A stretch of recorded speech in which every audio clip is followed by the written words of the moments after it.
Магистралдык газ өткөргүч узундугу 113 чакырым. Биринчи бөлүгүндө иш жыйынтыкталып, экинчисинде иш кызуу жүрүп жаткан маал. Трасса Бухара шаарынан башталгандыктан Бухара газ району Ташкент, Бишкек, Алмата деп аталат. Газ өткөргүчү Өзбекстан, Казакстан жана Кыргызстандын аймагынан өтүп, кайрадан Казакстанга барат. 40 жыл аралыгында Кыргызстандын газ тармагын жакшыртуу үчүн көрүлгөн ири иш-чара. Негизи газ түтүктөрүнүн эксплуатациялык мөөнөтү 30 жылга чейин гана. Магистралдык газ өткөргүчтөрүн жаңылантуу алдында мындан 2 жыл мурун диагностикадан өткөрүлгөн. Анын жыйынтыгы менен коопсуздук жараткан 749 мүчүлүштүктөр оңдолду. Бул да болсо эски газ түтүктөрү жаңы трасса курулганча иштеп туруусу үчүн жасалды. Жаңы магистралдык газ өткөргүчү диаметри 720 мм түзгөн түтүктөн салынууда. Мындан улам өткөрүү жөндөмдүүлүгү жогорулап, саатына 450 000 чарчы метр көгүлтүр от жиберилип турат.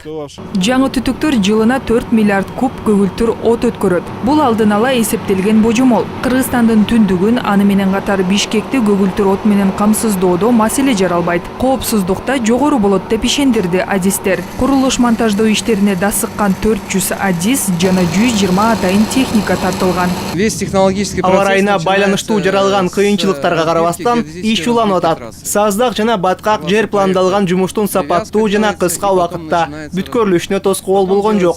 Жаңы магистралдык газ өткөргүчү курулуп жатканы менен эски түтүктөр алынып салынбайт. Алар оңдолгон жана эксплуатацияга берилген. Эгер жаңы газ түтүктөрүндө күтүлбөгөн авария пайда болсо, көгүлтүр от эски түтүктөр аркылуу жиберилип турат. Андыктан газ үзгүлтүксүз өткөрүлүп турмакчы. Кыргызстанда Бухара газ району Ташкент, Бишкек, Алмата магистралдык газ өткөргүчүн салуу сентябрда башталган. План боюнча июнда аякташы керек. Айгүл Кулдайырбек кызы, Ярослав Калиновский, 5 канал, Чүй облусу.